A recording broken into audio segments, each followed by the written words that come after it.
3 de marzo de 1929. 7:12 a.m. Alabama. 15 chicas del coro subieron a un autobús de la iglesia con su pastor sonriendo y saludando mientras se despedían. Se suponía que sería un simple viaje de fin de semana, una competencia de gospel entre estados. Al atardecer el autobús nunca llegó. El pastor regresó solo. 2 días después se encontró un vehículo quemado en un camino apartado. El conductor muerto, las chicas desaparecidas. Durante 23 años, no hubo respuestas hasta que una noche en Las Vegas, un detective retirado miró hacia el escenario de un club y se quedó paralizado. Reconoció los rostros. 15 chicas del coro habían ido a una competencia con su pastor y nunca regresaron. ¿Qué realmente sucedió aquella noche cuando la música se detuvo? Gracias a todos nuestros espectadores y suscriptores por su apoyo. Manténganse con nosotros para actualizaciones diarias de crímenes reales. Un pequeño pueblo negro del sur a las afueras de Birmingham, donde la vida todavía sigue el ritmo de las campanas dominicales. La iglesia se encuentra en el centro de todo, con su campanario blanco elevándose sobre calles tranquilas y tejados oxidados. Aquí la gente no mide el éxito por dinero o estatus. Lo mide por la fe. Cuando los empleos son escasos y las cuentas siguen llegando, la respuesta siempre es la misma: reza por ello. En Cedar Ridge, la oración es lo más cercano a un seguro que tiene esta comunidad. La iglesia bautista St. Matthews es más que un lugar de culto. Es el latido del pueblo. Bodas, funerales, dedicaciones de bebés, reuniones familiares, todo bajo un mismo techo. Cada domingo las voces se elevan hasta que las paredes tiemblan, y la gente sale creyendo que puede enfrentar otra semana. En el centro de todo está el reverendo Paul Rivers, de 42 años, alto, sereno, e imposible de ignorar una vez que comienza a hablar. La congregación lo llama el hombre que reconstruyó el techo de la iglesia con sus propias manos. Se conduce como alguien seguro de su misión, un hombre que puede hacerte sentir visto y pequeño al mismo tiempo. Rivers creció en la pobreza en las afueras de Birmingham. Su padre era un diácono que creía que la disciplina y las escrituras eran lo mismo. Cada error terminaba con un versículo y un cinturón. Años después, Rivers todavía citaba la línea favorita de su padre: «A quien el Señor ama, corrige». Las palabras moldearon todo lo que llegó a ser. Para él el dolor nunca fue castigo, era prueba de devoción. Cuando predicaba sobre la obediencia, la gente se sentía convicta. Cuando exigía confianza, la daban. Para 1999, St. Matthews se había convertido en la congregación más fuerte del condado, y Rivers su figura más admirada. Las familias que discrepaban sobre política o dinero todavía podían estar de acuerdo en una cosa: el pastor Rivers era un hombre de Dios. Los padres confiaban en él con sus hijos. Las mujeres buscaban sus oraciones por sus matrimonios. Los hombres respetaban su confianza. Entre los miembros más jóvenes de la iglesia estaban 15 chicas del coro adolescentes que practicaban cada miércoles por la noche en el sótano. Sus voces llenaban el vecindario con armonías que se filtraban por las ventanas abiertas. Toda la comunidad las conocía como los ángeles de Rivers.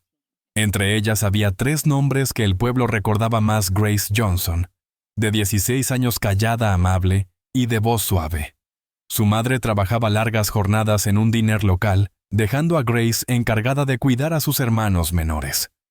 Rara vez hablaba durante los ensayos a menos que estuviera cantando. Su voz era baja, cálida y firme, del tipo que hacía cerrar los ojos a la gente cuando cantaba. Tía Caldwell, de 14 años, de lengua afilada e inquieta. Su padre pastoreaba otra pequeña iglesia en el pueblo, y la constante presión por ser perfecta la hacía impaciente. Le encantaba liderar canciones, pero odiaba las reglas por ser hija del predicador. A sus amigas les decía en broma: «Mi papá predica santidad, pero yo solo quiero respirar». Mariah Lewis, de 17 años, confiada, ambiciosa, ya soñando con la vida más allá de Cedar Ridge. Decía a quien quisiera escuchar que algún día cantaría frente a miles. No era arrogante. Estaba segura de su talento. Cuando cantaba, la gente le creía. Esa primavera el reverendo Rivers anunció algo nuevo durante el servicio. De pie detrás del púlpito dijo a la congregación: «Nuestro coro juvenil ha sido invitado a representar a este pueblo en una competencia regional de gospel en Tennessee». Un suspiro recorrió el santuario seguido de aplausos por las familias que nunca habían viajado más allá de Birmingham. Parecía un milagro. Rivers prometió a los padres que sería un viaje seguro, un fin de semana de música, oración y compañerismo. Dijo que la iglesia cubriría la mayor parte de los gastos. Todo lo que necesitaba era su bendición. Las semanas siguientes estuvieron llenas de preparativos. Las madres cosieron nuevas fajas para el coro. Los padres ayudaron a lavar la furgoneta de la iglesia. Y las chicas practicaron cada noche hasta que sus voces se cansaban. Una noche Grace se quedó hasta tarde, y Rivers le dijo: «Tienes una voz que puede mover los cielos, niña. Nunca la desperdicies». A Tia le dijo que la obediencia era la forma más alta de alabanza. A Maria le dijo que Dios la había elegido para cosas mayores. Cada cumplido sonaba personal, casi profético. Cuando se acercó el gran día, el pueblo estaba lleno de emoción. El ensayo del viernes por la noche se sintió como una celebración. Risas resonando en el salón, zapatillas chirriando en los pisos de baldosas, el olor del pollo frito ascendiendo desde la cocina donde los padres preparaban almuerzos para el viaje. Era el tipo de momento por el que viven los pequeños pueblos: inocente, orgulloso, confiado. 13 de marzo de 1999, 7:12 a.m. El sol apenas tocaba el horizonte cuando las chicas se reunieron fuera de la iglesia. Llevaban jeans debajo de sus túnicas, sujetando carpetas de himnos y maletas de viaje. Sus madres estaban cerca frotándose las manos frías, intentando contener las lágrimas de orgullo. Alguien tenía una cámara desechable, tomando fotos mientras las chicas subían al autobús blanco alquilado. El reverendo Rivers se encontraba en la puerta del autobús, sonriendo, colocando una mano en el hombro de cada chica mientras subía. «Canten para Dios y Él guiará su camino», les dijo a cada una. Los padres asentían con aprobación. El motor rugió, las chicas saludaron desde las ventanas, y las risas resonaron por todo el estacionamiento, mientras el autobús avanzaba por el camino de grava y desaparecía de la vista. Las campanas de la iglesia sonaron una vez más, su sonido extendiéndose a la distancia. En cada hogar de Cedar Ridge, la gente comenzaba su mañana sintiéndose orgullosa. Sus hijas estaban allí representándolos, llevando la fe del pueblo con ellas. Nadie cuestionaba nada. Esa mezcla de fe, ambición y confianza absoluta unía a la comunidad, y era la misma combinación que pronto la desgarraría. A principios de 1999, el reverendo Paul Rivers se había convertido en algo más que un pastor en Cedar Ridge. Era la voz en la que el pueblo confiaba para explicar todo aquello que no entendían. Había construido su reputación a través de sermones que combinaban encanto con convicción, prometiendo que la obediencia era el camino seguro hacia la bendición. Cuando hablaba, incluso los inquietos se quedaban en silencio. Cuando sonreía, las dudas desaparecían. Ese invierno anunció una nueva misión para la iglesia, un coro juvenil, que en sus palabras llevaría el sonido del cielo más allá de estas paredes. Lo llamó el Coro de Armonía Juvenil, y eligió personalmente a 15 chicas adolescentes de la congregación. Las llamó Mis Ángeles en la Tierra. Los padres se sintieron honrados de que sus hijas fueran elegidas. Las chicas sonrieron radiantes al escucharlo, orgullosas de formar parte de algo que parecía sagrado. Rivers tomó el coro en serio desde el principio. Dirigía personalmente cada ensayo, caminando entre las filas de sillas plegables, golpeando su Biblia sobre el púlpito para marcar el ritmo. «Cuando canten», les decía, «no solo usen su voz, usen su espíritu. Dios escucha el corazón, no la nota». Luego cerraba los ojos, levantaba las manos y se balanceaba ligeramente, haciendo que las chicas creyeran que estaban en presencia de un propósito divino. Cuanto más tiempo pasaban con él, más comenzaban a confundir su aprobación con la de Dios. Durante un servicio dominical a finales de febrero, Rivers llamó al coro al frente del santuario. La congregación aplaudió mientras les entregaba a cada chica una pequeña caja de terciopelo. Dentro había un colgante de cruz de plata con diminutas alas grabadas en la parte trasera. «Lleven esto», dijo suavemente, «para que el mundo sepa a quién pertenecen». Las madres lloraron. Las chicas se colocaron las cruces alrededor del cuello y las tocaron como trofeos. Para ellas era una bendición. Para él, una marca de propiedad. Detrás del púlpito, Rivers utilizaba las escrituras de la misma manera que algunos usan contratos para sellar la obediencia. Su frase más repetida era: «No le niegues a tu pastor nada que glorifique a Dios». Sonaba justo y nadie lo cuestionaba. Si algún padre dudaba en dejar que su hija se quedara tarde a practicar, Rivers citaba Hebreos 13:17. «Obedeced a los que tienen autoridad sobre vosotros». Si alguien insinuaba que los ensayos se estaban alargando demasiado, sonreía y decía: «El diablo se ocupa cuando los fieles se cansan». Cada pregunta se convertía en culpa y cada preocupación en falta de fe. Los flashbacks de esas semanas muestran a madres entregando los permisos sin pensarlo. Padres estrechando la mano de Rivers después del servicio, agradecidos de que alguien se preocupara lo suficiente por guiar a sus hijos. «Estás haciendo la obra de Dios, pastor», le decía un padre. Él sonreía y respondía: «No, hermana, lo hacemos juntos». Dentro del salón del coro, las chicas practicaban bajo su atenta mirada.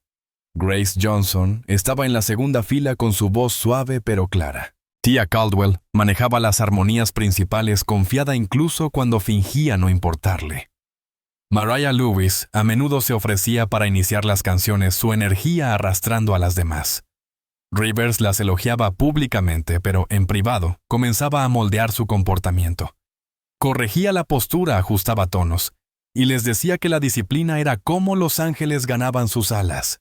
Cada palabra la decía literalmente. Walter Hines, el conductor y encargado de la iglesia, generalmente esperaba cerca de la parte trasera del salón, puliendo equipos o organizando sillas, viudo silencioso en sus 60.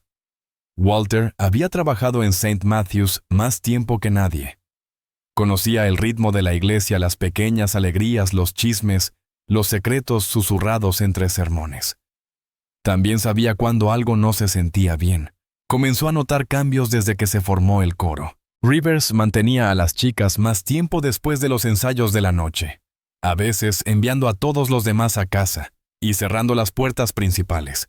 Insistía en que eran intensivos espirituales. Cuando Walter preguntó una vez si debía quedarse a ayudar, Rivers le dijo: «Ve a casa, hermano. Los ángeles necesitan privacidad para prepararse para el Señor».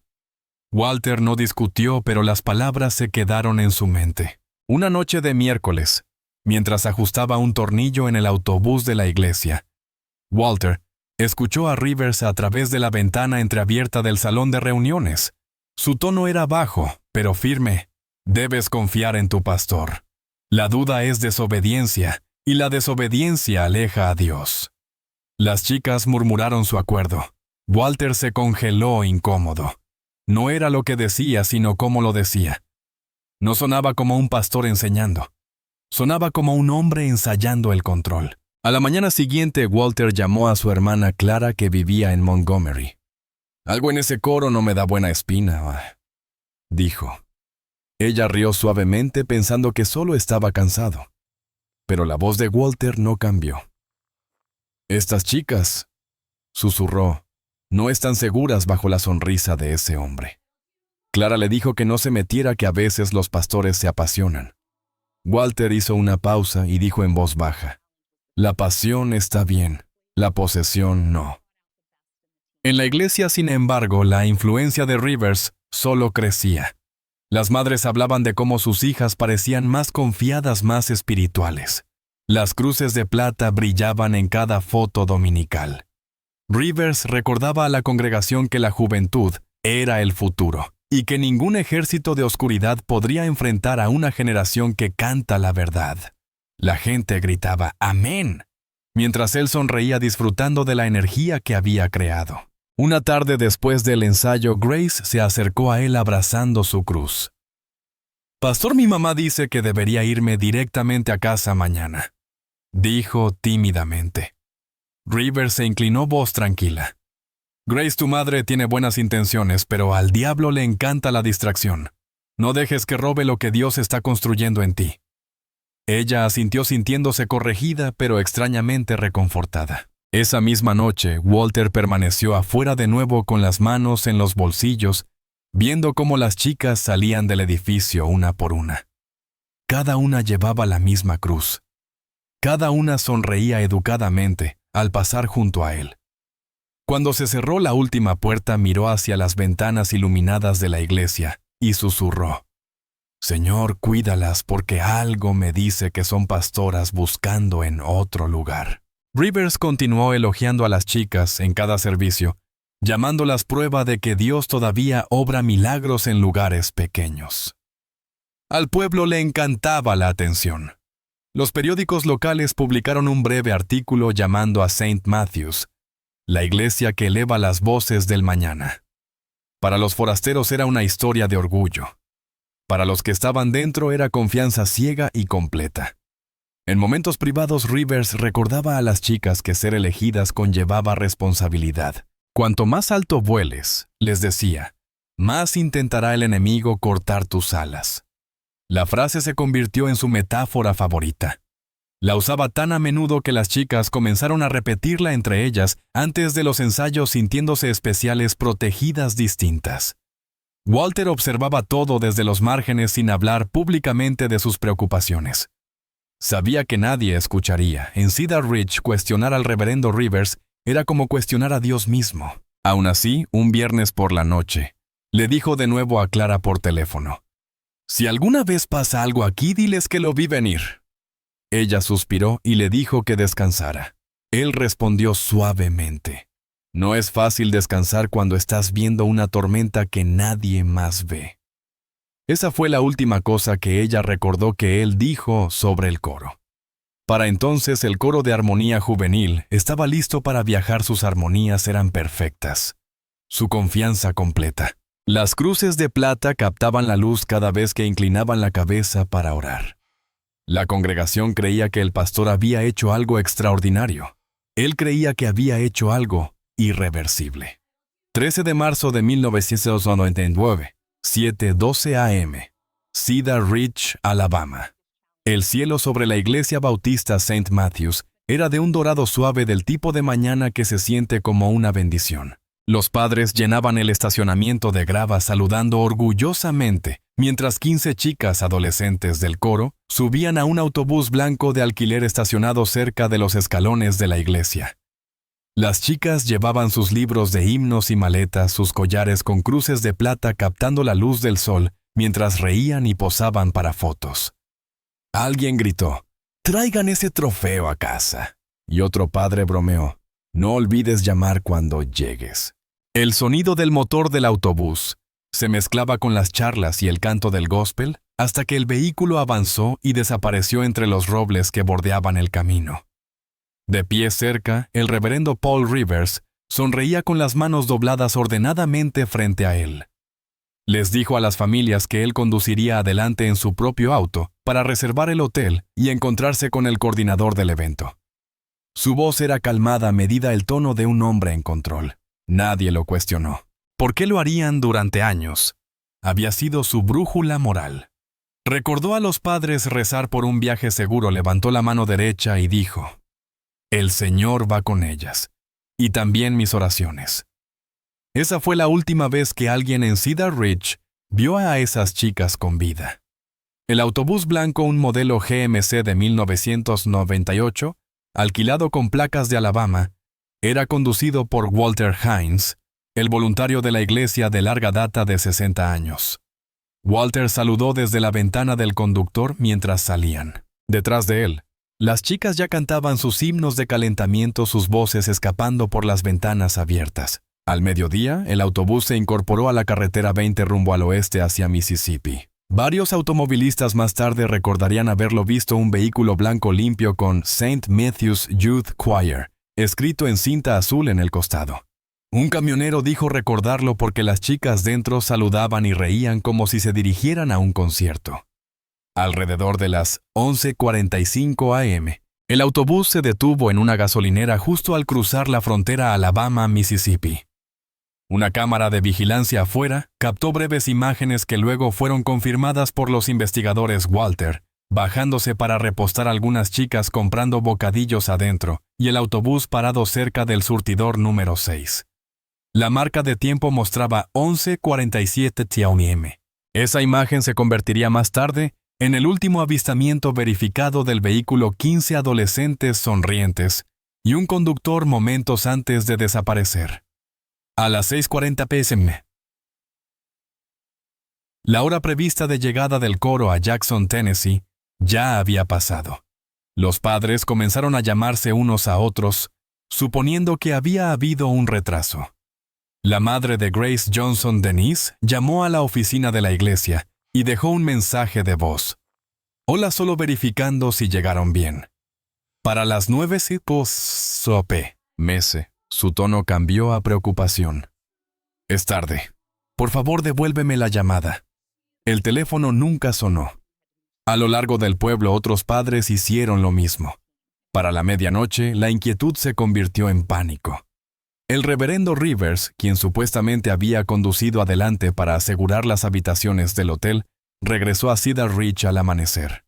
Su camisa estaba arrugada, los ojos rojos, la voz temblorosa. Les dijo a los congregantes reunidos afuera de la iglesia que había estado esperando en el hotel toda la noche, pero el autobús nunca llegó.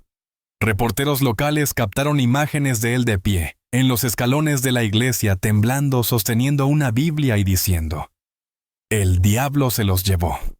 El enemigo no pudo soportar ver a estas chicas glorificando a Dios. Lágrimas corrían por su rostro mientras hablaba. El pueblo creyó cada palabra. Durante las siguientes 48 horas, la historia dominó las noticias locales.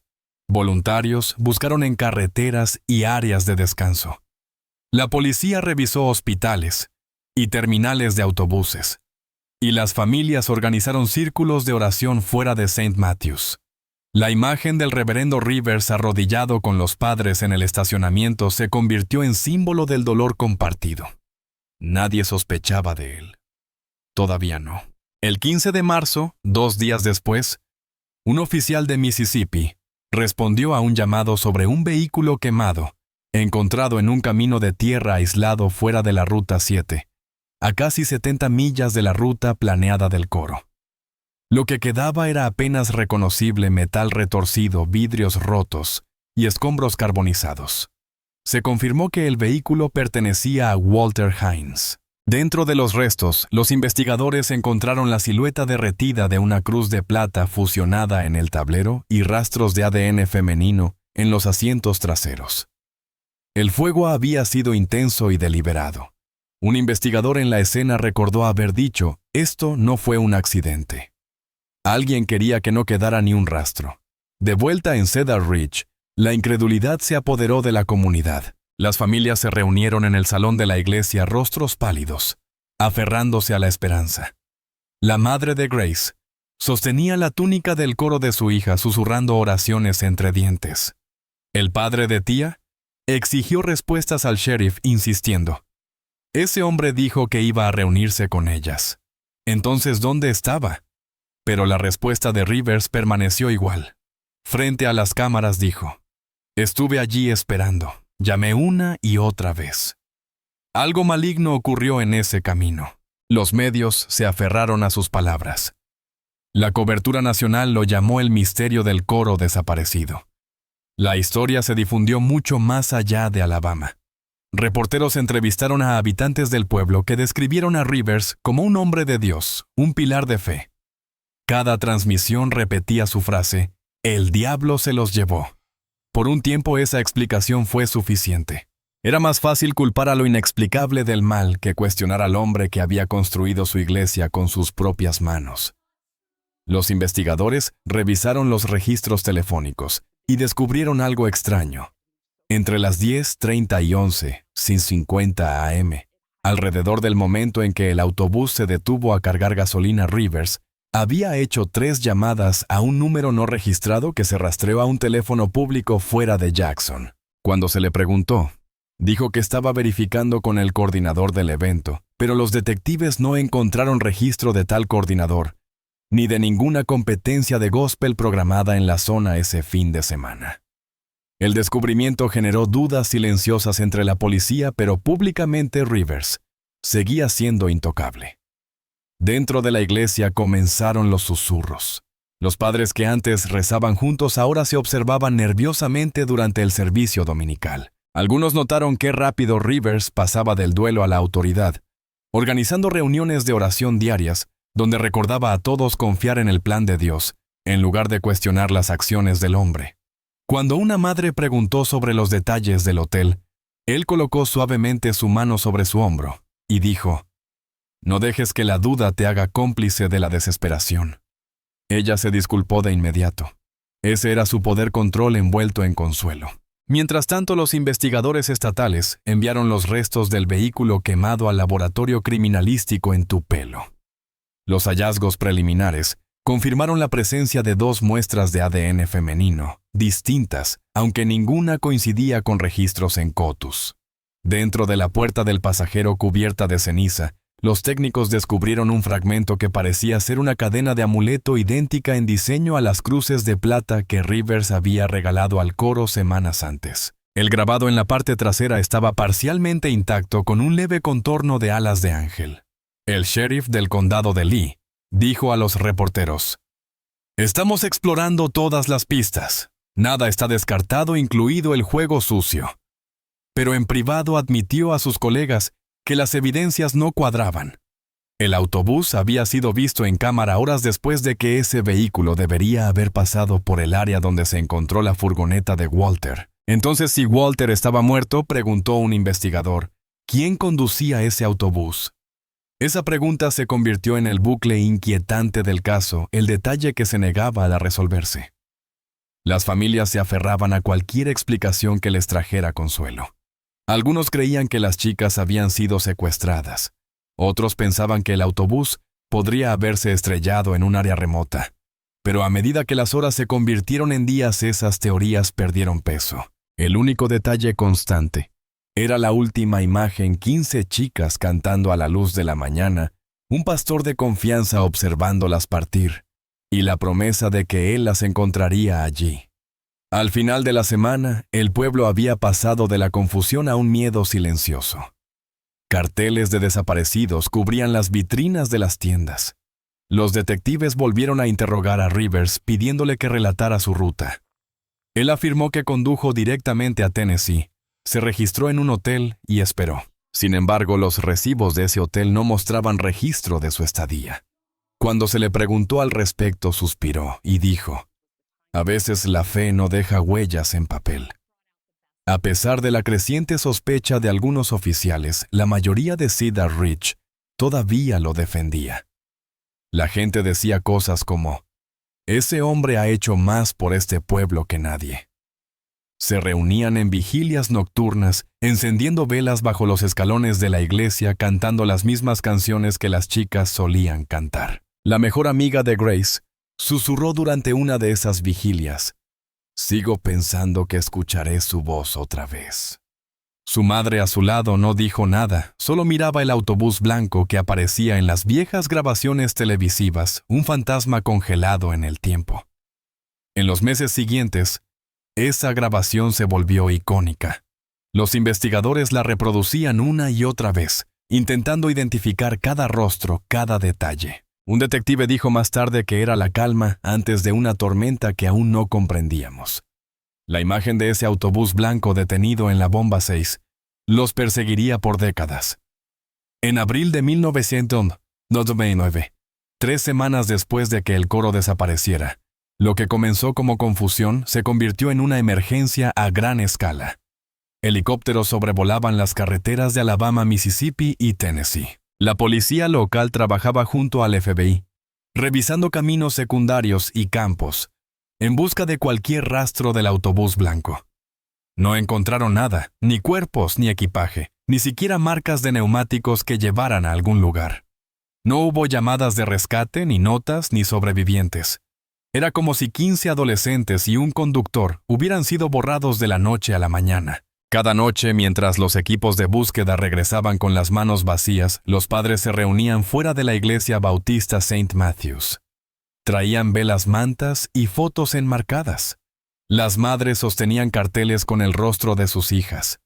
Los padres permanecían en silencio mirando la iglesia como si las respuestas pudieran llegar a través de sus vitrales. Las vigilias se convirtieron en ritual.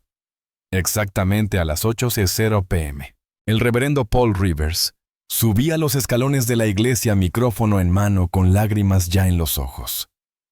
«Dios las traerá a casa», decía con la voz lo suficientemente temblorosa como para sonar humana. Luego, mirando al cielo, añadía, «Si no lo hace, nos dará paz hasta que nos encontremos de nuevo». Para la multitud parecía un hombre quebrado por la pérdida, hombros encorvados, rostro surcado de lágrimas. Pero para al menos un observador su dolor no parecía auténtico. La agente especial Angela Coleman, investigadora del FBI asignada al caso, lo observó desde el borde de la multitud una calurosa noche de mayo. Había pasado 12 años rastreando redes de tráfico humano en el sur y algo en la actuación de Rivers no encajaba con el patrón de un pastor afligido. «Llora demasiado fácil», le dijo a un colega esa noche. «La culpa real no se muestra para las cámaras». Los instintos de Coleman se activaron rápidamente. Revisó las finanzas de la iglesia, esperando donaciones rutinarias y registros de caridad de un pueblo pequeño. Lo que encontró estaba lejos de ser pequeño. Entre 1998 y principios de 1999, casi 450,000 $, habían pasado por 3 cuentas vinculadas a ministerios bajo el control de Rivers. Las transferencias se disfrazaban como fondos de misiones juveniles y compras de equipo canalizadas a través de organizaciones fantasma, sin direcciones registradas. Cuando interrogó a la tesorera de la iglesia, una anciana llamada señora Harris, la mujer frunció el ceño confundida. «Solo firmo donde el pastor me dice», dijo. «Él dijo que era para expansión. No sabía que teníamos tanto dinero». Coleman investigó más a fondo. Varios depósitos provenían de fuentes fuera del estado. Uno estaba vinculado a un donante caritativo en Nevada. Al verificar ese nombre, la empresa no existía. Era un registro muerto. Una cuenta vacía abierta meses antes de la desaparición y cerrada 2 días después. «Alguien sabía lo que estaba haciendo», dijo Coleman al detective principal. «Esto no es dinero de iglesia. Esto es dinero de negocio». Aún así, cada vez que intentaba profundizar en el ángulo financiero, se encontraba con un muro la comunidad. Las mismas personas que esperaba que cooperaran se negaban a cuestionar a su pastor. Cuando los agentes se presentaban para entrevistas, las familias cerraban puertas con educación. «Ese hombre bautizó a mis hijos», dijo una madre. Otra añadió, «Está sufriendo más que todos nosotros. No deberían agregarle más dolor». En un pueblo construido sobre la fe, la duda se trataba como blasfemia. En las vigilias Rivers usaba esa fe a su favor. De pie ante cientos de personas con las velas parpadeando en la oscuridad, predicaba sobre paciencia y unidad. «El diablo nos pone a prueba sembrando sospechas», decía durante un servicio mirando directamente a las cámaras. «No dejen que gane», murmuraba la multitud. «Amén». Incluso los reporteros se conmovían. Un periodista local del Birmingham Post admitió más tarde que todos creyeron que él daría su propia vida por esas chicas. No podías apartarte de esa voz.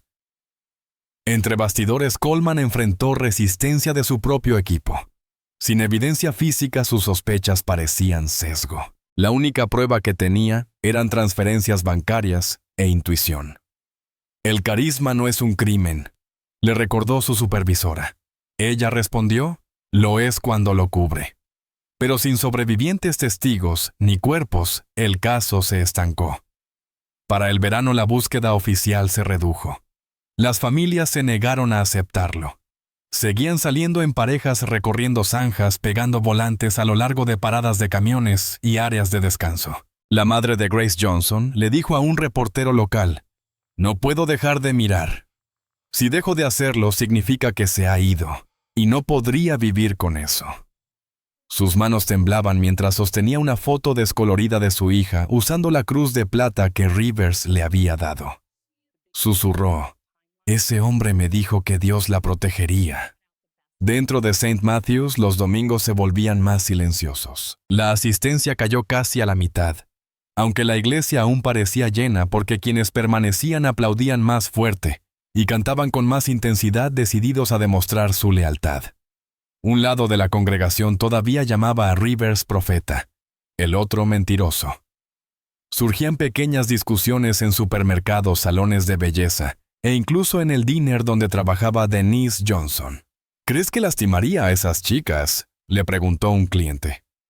Denise no respondió. Solo miraba el mostrador hasta que sus manos dejaron de temblar. La agente Coleman continuó trabajando la pista financiera.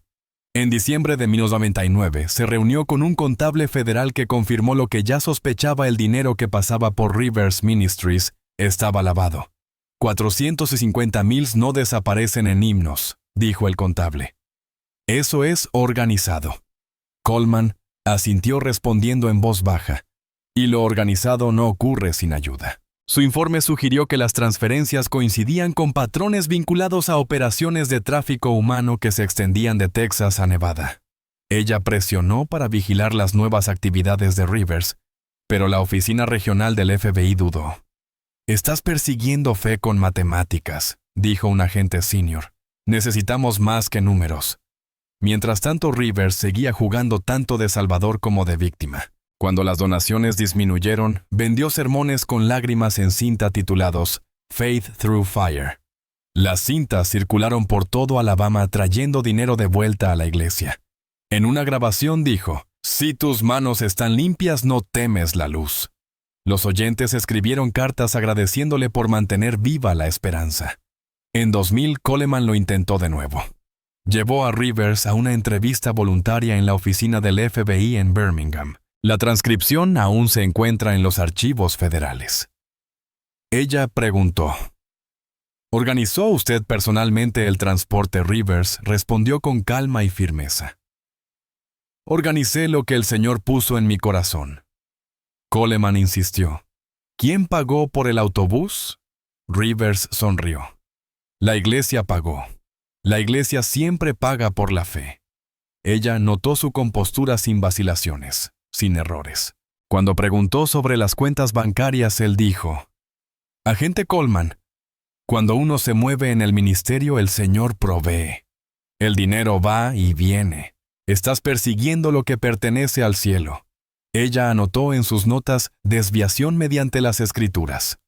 Conducta practicada». Tras 2 horas la entrevista terminó. Coleman le dijo a un colega: «Es o el mejor mentiroso que he conocido, o el creyente más peligroso».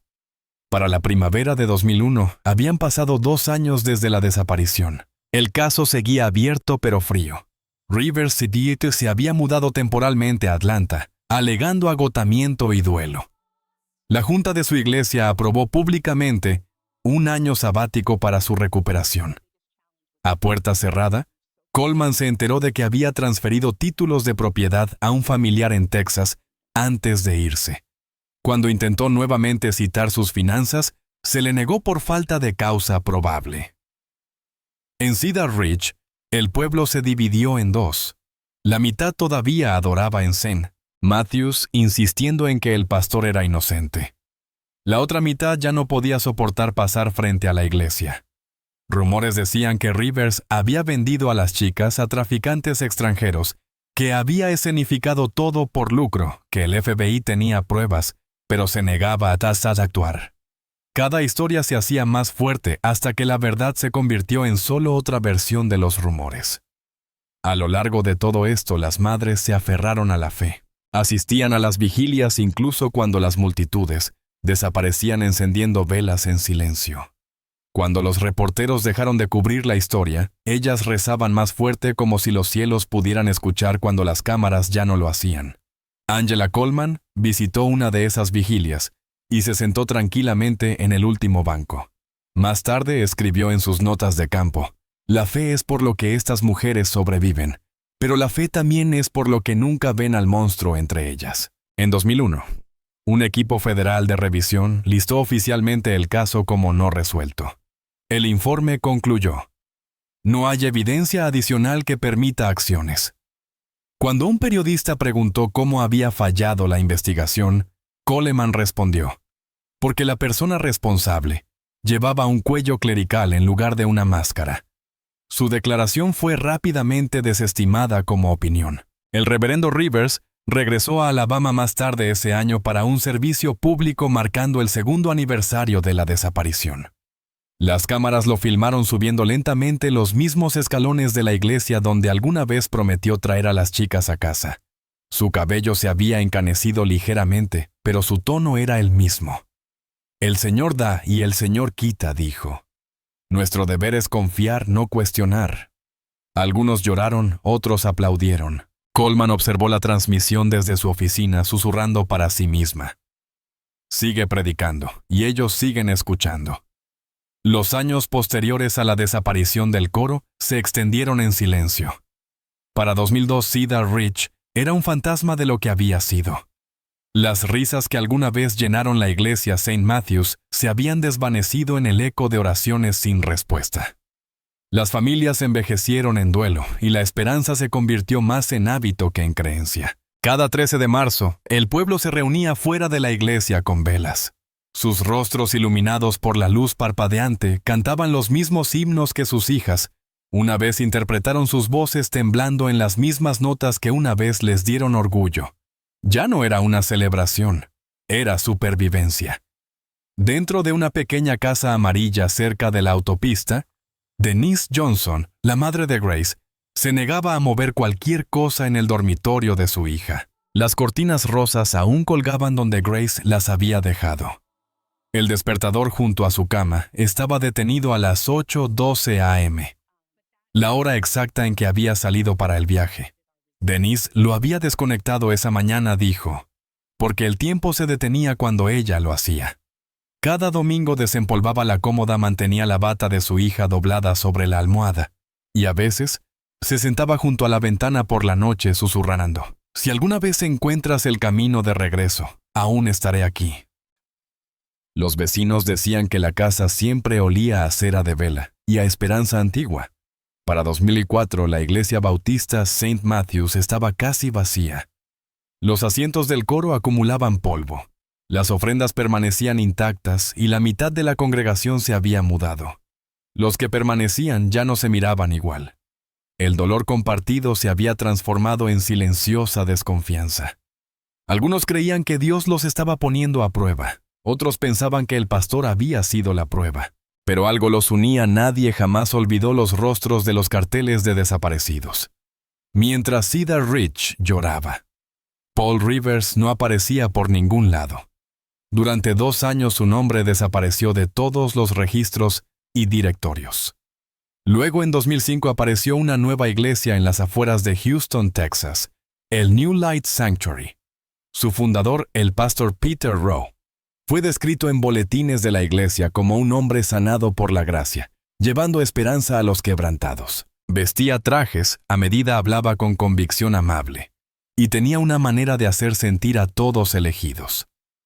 Para quienes recordaban a Paul Rivers, la voz habría sido inconfundible. En un año, el New Light Sanctuary explotó en popularidad. Estaciones de radio locales transmitían fragmentos de los sermones de Rowe. Hablaba sobre redención, culpa y lo que llamaba reconstrucción divina. Decía a la congregación: Dios da nuevos nombres a quienes sobreviven a la vergüenza antigua.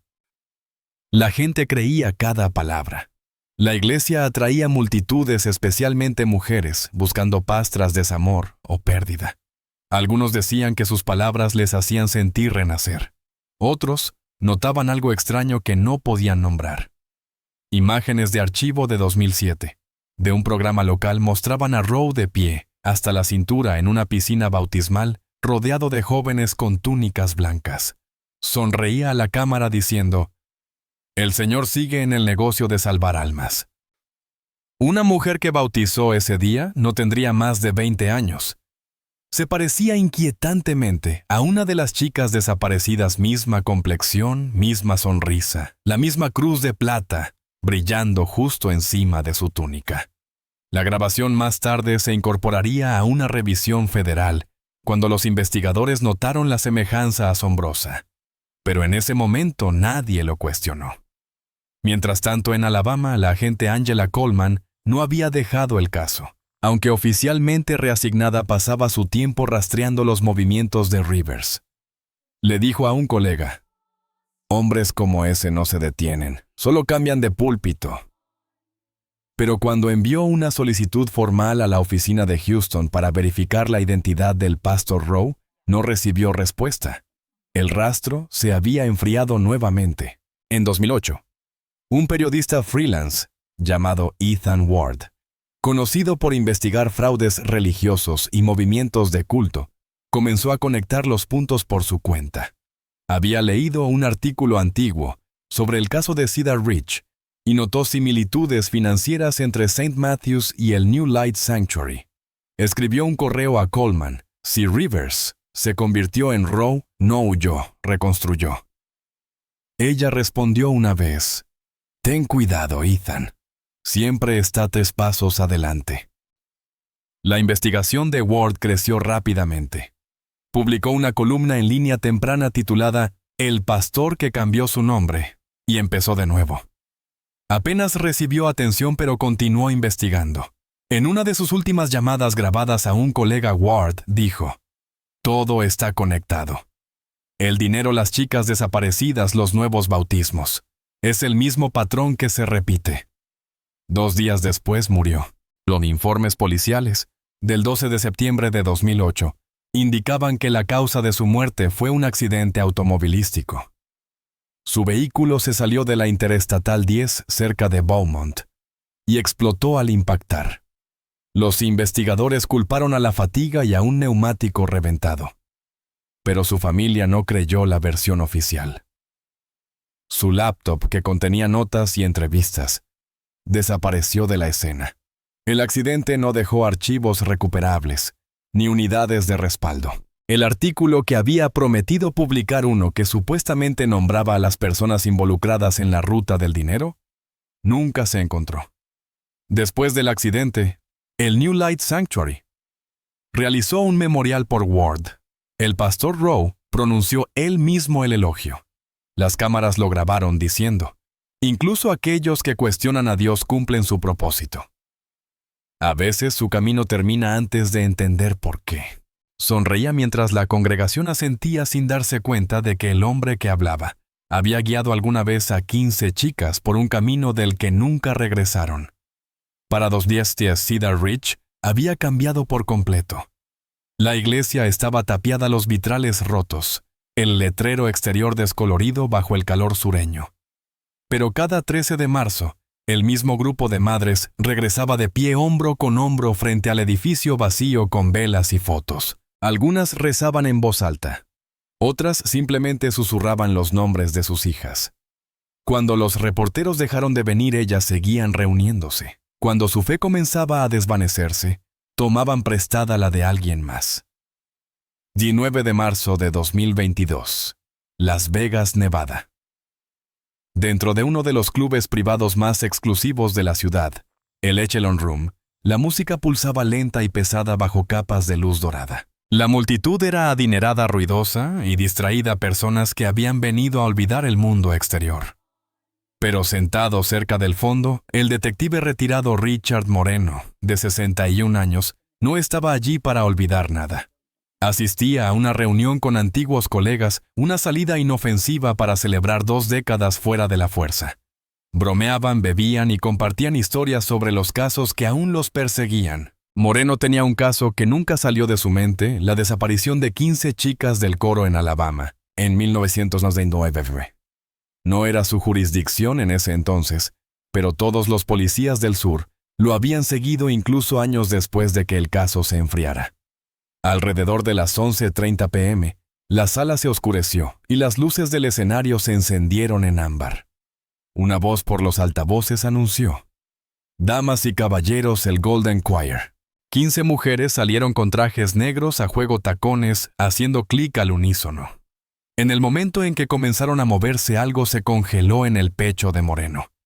Sus pasos estaban perfectamente sincronizados, brazos giros y tiempos que no pertenecían a un escenario de club nocturno. Murmuró entre dientes: «Eso es coreografía. Eso es formación de coro». Sus amigos se rieron sin entender, pero él no podía apartar la vista. A mitad de la actuación, una bailarina se colocó en la luz y Moreno la vio una leve cicatriz justo sobre su ceja derecha curva como un creciente. Recordó esa cicatriz. 2 décadas antes, en un antiguo expediente del caso, una foto de Grace Johnson mostraba la misma marca por una caída de bicicleta cuando tenía 12 años. El vaso de Moreno tembló en su mano. «No», murmuró. «Eso no puede ser ella». Pero cuanto más miraba, más rostros familiares reconocía. Sus rasgos más viejos endurecidos pero inconfundibles. No eran artistas, eran sobrevivientes. Después del espectáculo, Moreno se apartó de su grupo y se acercó a la barra. Las mujeres se mezclaban con los invitados posando para fotos, riendo como cualquier otra artista. Pero él no podía quitarse la sensación de que estaban actuando otra cosa completamente diferente, hábito no alegría. Cuando el camarero sirvió otra bebida, Moreno se inclinó y preguntó en voz baja cuánto tiempo llevaban trabajando allí. El hombre se encogió de hombros. La mayoría había llegado hace unos años como grupo, y se había oído que entrenaban juntas. El estómago de Moreno se revolvió. A las 12:42 a.m., Moreno salió al aire fresco del desierto y llamó a un antiguo contacto en la División de Casos Fríos del Departamento de Policía de Las Vegas. «Soy Moreno», dijo. «Creo que acabo de encontrar a las chicas de Cedar Ridge». Hubo una pausa al otro lado, luego incredulidad. «Ese caso tiene 23 años, Rich. ¿Estás seguro?». Él respondió: «Que envíen a alguien aquí». En silencio. Dentro de la hora, oficiales de civil entraron al club haciéndose pasar por invitados usando vasos de bebida y colillas de cigarrillos desechadas. Recolectaron muestras de ADN sin llamar la atención. Durante las siguientes 48 horas, las muestras fueron llevadas al Laboratorio de Criminalística del estado de Nevada. Moreno apenas durmió. Se sentó en su pequeño apartamento en Flamingo Road, mirando el expediente del caso que había guardado todos esos años. Un recorte de periódico descolorido mostraba a 15 chicas sonriendo bajo el titular «Coro desaparece en viaje de iglesia». El lunes por la tarde su teléfono sonó. Era la detective Carla Higuén, la enlace del laboratorio. Su voz era baja. «Necesitas sentarte», dijo. «Tenemos una coincidencia». Moreno tragó saliva con fuerza. «¿Cuántas?» Hubo silencio. Luego ella respondió: 13 de 15. Durante varios segundos no pudo hablar. La línea crepitaba. Mohan añadió: «Son ellas, Rich. Realmente son ellas». En pocas horas, la historia llegó a las noticias nacionales. Las cámaras abarrotaron la entrada de la sede del LVPD. Las cadenas transmitieron imágenes en pantalla dividida, fotos de las chicas adolescentes de 1999, junto a imágenes borrosas del escenario del club en Las Vegas.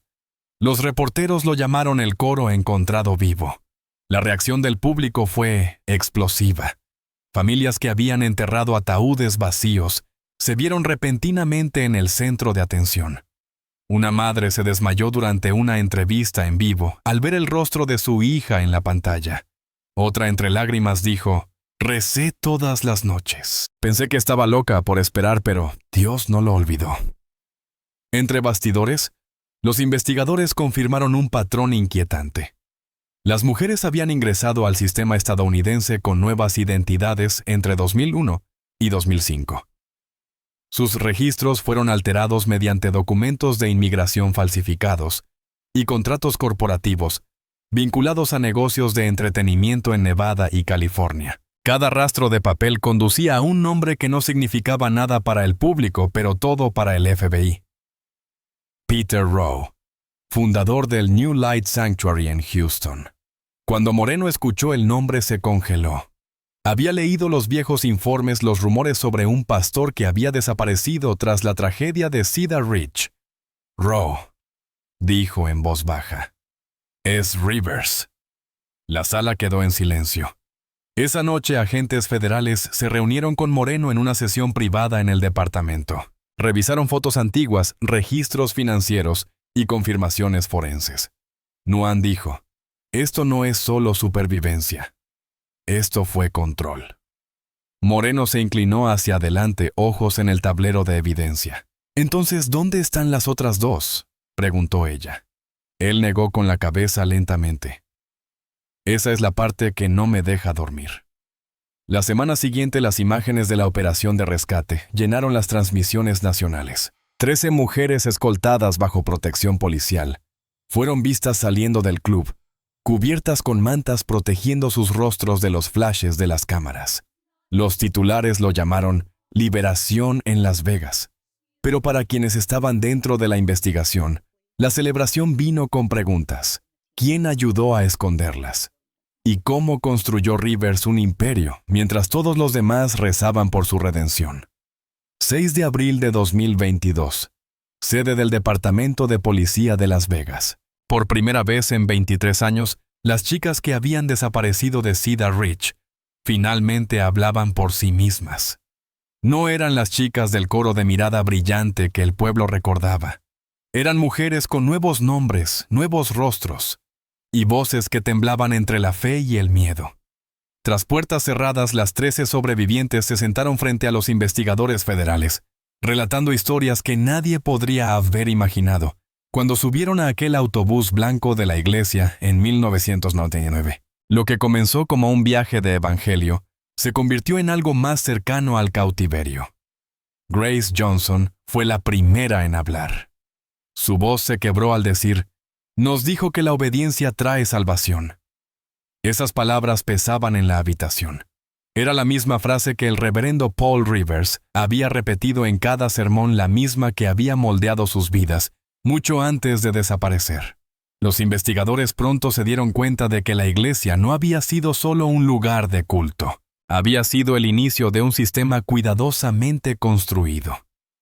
Después de salir de Cedar Ridge, las chicas fueron llevadas a lo que Rivers llamaba casas misioneras, en otros estados instalaciones disfrazadas de retiros de iglesia, pero que funcionaban como centros de entrenamiento. Según los testimonios de las sobrevivientes, estas casas de entrenamiento estaban dirigidas por personas que se hacían llamar supervisores hombres y mujeres que aseguraban ayudar a las chicas a prepararse para el llamado superior del Señor. En realidad las estaban quebrando, despojándolas de su identidad y reescribiendo su pasado. Cada chica recibió un nuevo nombre, a menudo bíblico. Grace se convirtió en Naomi, tía en Leah, y Mariah en Esther. Rivers lo llamaba renacimiento, un paso hacia la purificación. Les dijeron que sus familias las habían rechazado y que regresar a casa significaba abandonar la misión de Dios.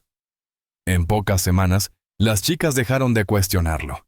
Como dijo Grace más tarde, no necesitaba cadenas, tenía nuestra fe. Una de las mujeres, identificada en los registros judiciales como testigo, describió la estructura de su vida diaria. Nos levantábamos a las 4:00 a.m. para orar, luego entrenamiento físico y después ejercicios de canto. Cada movimiento debía ser perfecto. Él caminaba entre nosotras diciendo, la disciplina crea divinidad. Si alguien se equivocaba, ayunábamos todo el día como castigo. Los investigadores confirmaron que estas casas operaban en 3 estados: Alabama, Mississippi y Luisiana, todos registrados bajo nombres de ministerios falsos vinculados a la red financiera de Rivers. Posteriormente, el FBI descubrió evidencia de que estos retiros de iglesia también servían como fachadas de reclutamiento para operaciones de trata. Las chicas fueron trasladadas gradualmente, otra vez, esta vez, en aviones privados bajo el pretexto de misiones religiosas. Una sobreviviente recordó la primera vez que vio el avión. Él dijo que era el carro de Dios. Susurró, «Los ángeles no caminan, vuelan». Durante el vuelo les quitaron sus identificaciones. Rivers les dijo que no las necesitarían donde estaban. Cuando una de las chicas comenzó a llorar, él puso una mano sobre su hombro y dijo, «La obediencia trae protección. La duda trae al demonio». Los psicólogos que evaluaron a las sobrevivientes explicaron que el control de Rivers seguía el patrón de adoctrinamiento espiritual y persuasión coercitiva, la misma estructura psicológica que se encuentra en sectas religiosas de alto control. La doctora Evelyn Marks, especialista en trauma que trabajó en el caso, declaró en una entrevista: "Cuando la fe se usa para erosionar la voluntad, la realidad de la víctima se convierte en la escritura del abusador". Describió cómo Rivers creó dependencia mediante aislamiento, recompensas y castigos hasta que las chicas creyeron que la desobediencia equivalía a condenación. Para 2001 las mujeres fueron trasladadas nuevamente, esta vez a lo que Rivers llamaba programas de santuario. Eran clubes de lujo y locales de entretenimiento vinculados a corporaciones pantalla con nombres de sonido religioso como Angel Holdings y Grace Light Entertainment. Allí las mujeres eran obligadas a realizar rutinas coreografiadas basadas originalmente en sus prácticas del coro. Grace dijo: "Convirtió nuestra adoración en algo irreconocible. Cada canción que alguna vez cantamos se volvió una actuación para agradar a gente que no conocíamos". Los investigadores confirmaron más tarde, a través de registros bancarios, que millones de dólares fluían por estos frentes de entretenimiento entre 2001 y 2006. Cada pago estaba disfrazado como donación benéfica o gasto misionero. Un excontador dijo al FBI: "Cada registro del libro mayor tenía un versículo al lado. Parecía obra santa si no mirabas con atención". La brillantez de la manipulación de Rivers consistía en mezclar lenguaje sagrado con intención criminal, haciendo que la duda se sintiera como herejía. Durante una entrevista, la sobreviviente Mariah Lewis rompió en llanto al describir la primera noche en que intentó irse. "Me atrapó en la puerta", dijo. Él sonrió como si ya lo supiera. Dijo: "Puedes irte cuando quieras, pero recuerda, no hay mundo esperándote fuera de la voluntad de Dios". Y ella le creyó. Esa sola frase la mantuvo cautiva 12 años más. Cuando los investigadores preguntaron cómo habían sobrevivido tanto tiempo sin contacto, tía Caldwell respondió simplemente: "No sobrevivimos, solo nos adaptamos". Sus historias revelaron una consistencia escalofriante. Todo lo que Rivers hizo había sido planeado años antes. Cada sermón, cada escritura, cada palabra de bondad formaba parte de un guión diseñado para borrar la individualidad. A medida que surgieron más testimonios, los periodistas hicieron la pregunta que había atormentado a Cedar Ridge durante décadas: ¿cómo pudo tanta gente creer en un hombre tan completamente? La doctora Marks ofreció una explicación inquietante. La gente no se entrega al mal. Se entrega a la versión de bondad en la que les enseñaron a confiar. Si has estado siguiendo esta historia, detente un momento y piensa: ¿hasta dónde llegarías para obedecer a alguien que crees que habla en nombre de Dios? Podrías distinguir entre fe y control, antes de que fuera demasiado tarde. Porque lo que estas mujeres estaban a punto de revelar no solo expondría a Paul Rivers, sino que desentrañaría toda una red de iglesias que había estado escondiéndose tras el mismo himnario durante años. Y cuando la verdad llegara al público, incluso los más fieles de Cedar Ridge tendrían que hacerse una pregunta aterradora: ¿cuánto de lo que creyeron alguna vez fue realmente cierto? 17 de mayo de 2022, Washington, D.C. Dentro de una sala de conferencias fuertemente asegurada en la sede del FBI, la Unidad de Crímenes Financieros se reunió alrededor de una pizarra que parecía menos una investigación y más una telaraña. En el centro de esa red estaba un nombre: Rowe Enterprises Lontad. En papel era una organización benéfica cristiana registrada en Nevada. En realidad era la fachada financiera de una de las redes de trata basadas en la fe más grandes jamás descubiertas en Estados Unidos. Lo que los agentes estaban a punto de aprender revelaría cuán profunda había sido la decepción del reverendo Paul Rivers y cómo el dinero, la fe y la confianza se habían convertido en armas en sus manos. La agente especial Angela Coleman, la misma investigadora que había sospechado de Rivers en 1999, miraba los datos proyectados en la pared. Durante años había creído que este caso nunca volvería a surgir. Pero ahora, mientras las transferencias electrónicas y los registros offshore aparecían uno a uno, susurró: construyó una iglesia solo para financiar un mercado. Las cifras eran asombrosas. Cada chica había sido vendida por $30,000. 15 transacciones, un total de 450,000 vehículos movidos a través de 4 compañías fachada en California, Texas y Nevada. El primer pago se rastreó hasta una transferencia en 2000, apenas 9 meses después de la desaparición del coro. Cada transferencia estaba marcada como contribución benéfica para un ministerio internacional. Los investigadores descubrieron que Rivers había incorporado silenciosamente Rowe Enterprises mientras vivía en Houston bajo su nueva identidad, el pastor Peter Rowe. Desde allí canalizaba dinero a través de 2 pequeñas empresas fachada, Divine Path Logistics y Himstone Properties, ambas sin empleados y sin oficinas físicas. Coleman se recostó y dijo que no solo dirigía una iglesia, sino una corporación de fe. Cada vez que una chica era trasladada, los pagos llegaban desde un estado diferente, enrutados a través de la misma contadora en Los Ángeles.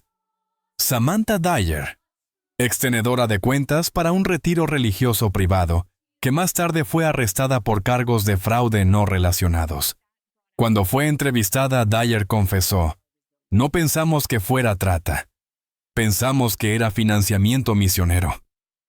El pastor Rowe decía que eran patrocinios para nuevos ministerios. Pero la ilusión no se detuvo ahí. En junio de 2022, un giro vino de una fuente improbable. Un traficante convertido en informante llamado Víctor Selenus. Enfrentando décadas de prisión, Selenus aceptó testificar sobre sus tratos con un predicador de Alabama. En una declaración grabada durante la investigación dijo: "Los predicadores eran socios perfectos. Nadie sospecha de un hombre con una Biblia. Hablan de salvación y la gente les entrega a sus hijos sin cuestionar". Continuó describiendo cómo Rivers lo contactó a través de un asociado mutuo en California, alegando tener chicas fugitivas necesitadas de rehabilitación.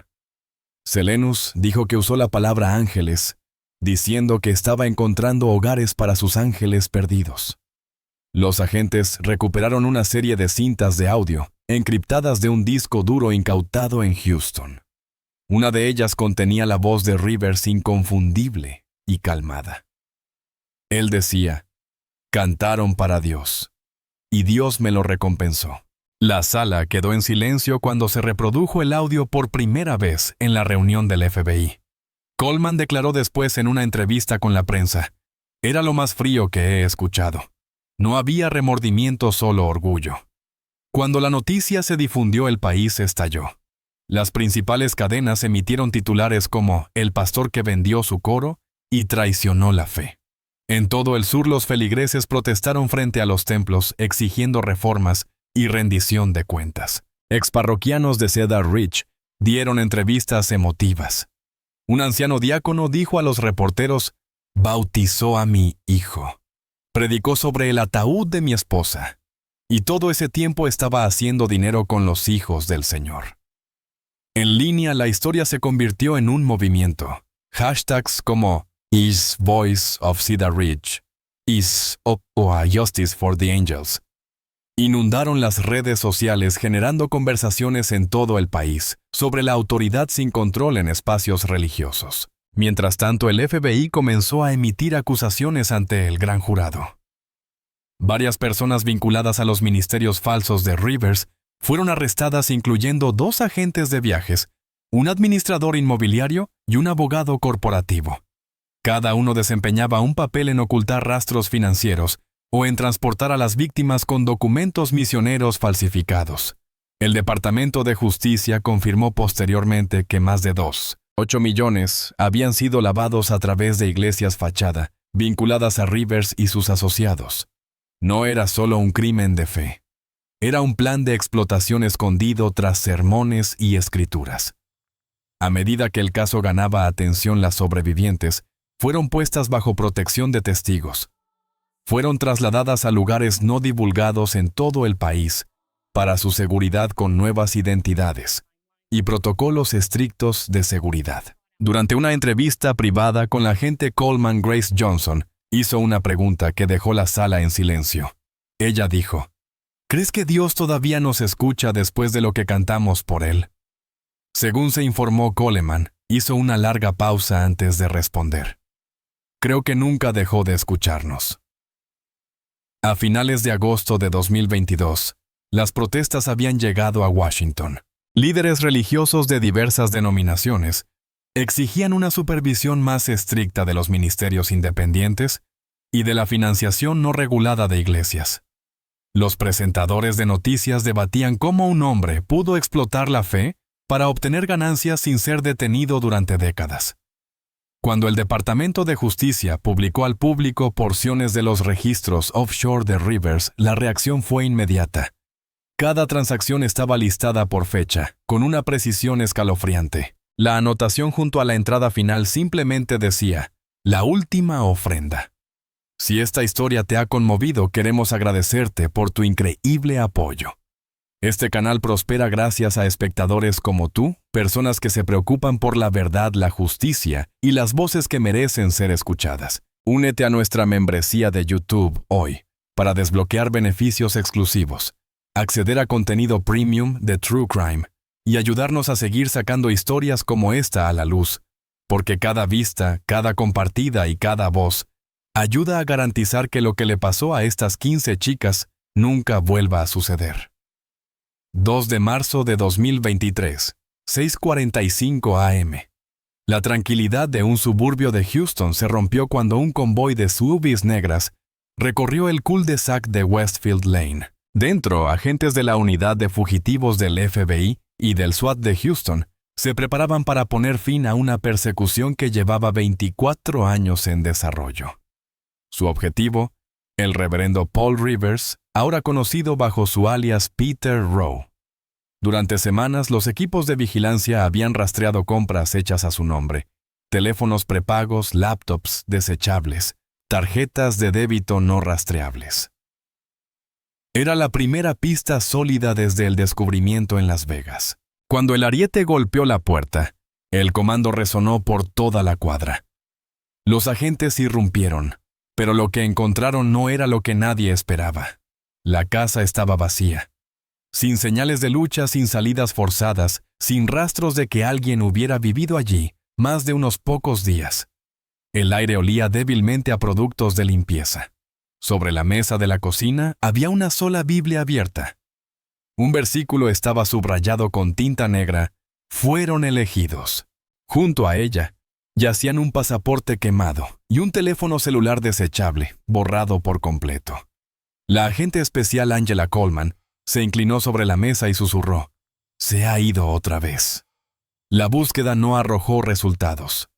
Ninguna huella, ningún documento. Incluso los botes de basura estaban vacíos. Era como si Rivers se hubiera desvanecido en el aire. Horas después, los investigadores encontraron imágenes de vigilancia de una gasolinera a 3 kilómetros de distancia. Un hombre con la complexión de Rivers compró un boleto de autobús hacia el oeste.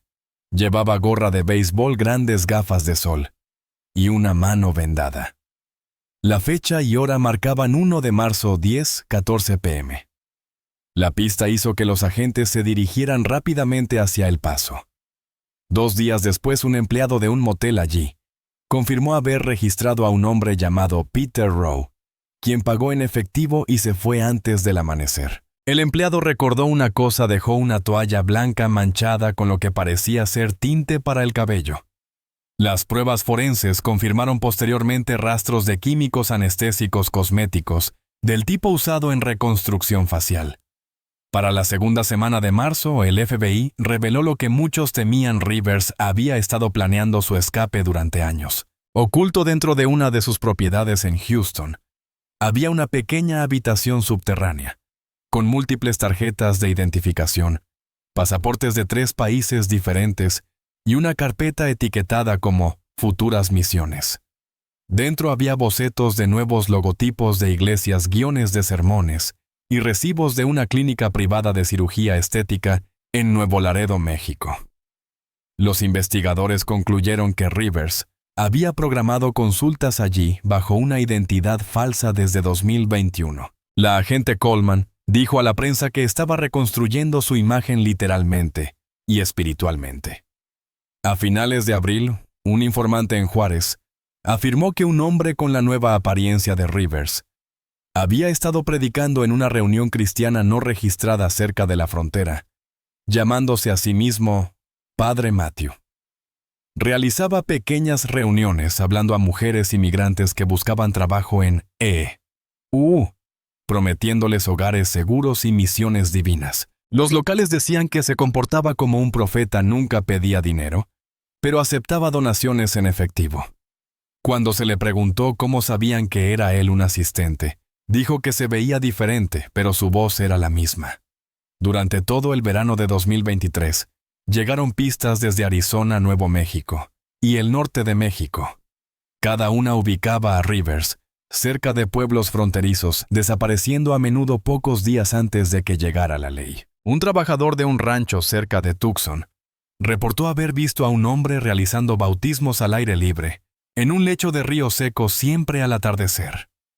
Dijo que estaba salvando almas perdidas, le contó al investigador. Pero las chicas con él nunca parecieron salvadas. Parecían asustadas. Otro testigo describió una camioneta blanca estacionada cerca de la iglesia improvisada, el mismo modelo usado por Cedar Ridge Baptist hace más de 2 décadas. En junio, el FBI incluyó oficialmente a Paul Rivers, alias Peter Rowe, en la lista de los 10 fugitivos más buscados. La recompensa por su captura se fijó en $2 millones. Su expediente lo describía como altamente inteligente manipulador y capaz de asumir nuevas identidades con cobertura religiosa o humanitaria. La publicación del caso atrajo atención nacional. Los principales programas de entrevistas y podcasts retomaron la historia, reavivando la indignación y el asombro del público. Las familias de las víctimas aparecieron en CNN, sosteniendo fotos de sus hijas suplicando: «Está allá afuera, no dejen que se lleve a otro niño».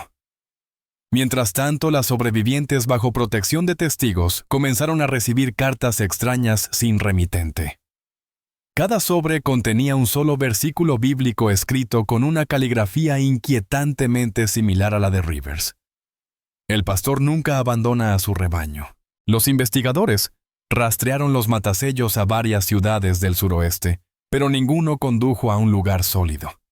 Para Grace Johnson, el hallazgo reabrió heridas que creía sanadas. En una entrevista grabada dijo: «No sé qué me asusta más, la idea de que esté muerto o que todavía esté allá afuera vigilándonos». A finales de agosto, los rumores se propagaron. Una pequeña iglesia en el desierto de Arizona había estado aceptando nuevas miembros femeninas sin familiares conocidos, todas afirmando formar parte de un movimiento de avivamiento. Los locales comenzaron a llamarla el Santuario de la Luz del Fuego. Cuando los agentes llegaron, la iglesia estaba desierta. Huellas recientes, velas calientes y libros de himnos idénticos a los de Cedar Ridge. En el púlpito había una nota escrita a mano: «La fe no puede ser casada. La búsqueda continúa». Hasta septiembre de 2023, Paul Rivers seguía prófugo. Las autoridades creen que se oculta en algún lugar entre el sur de Arizona y el norte de México, todavía haciéndose pasar por predicador y buscando seguidores.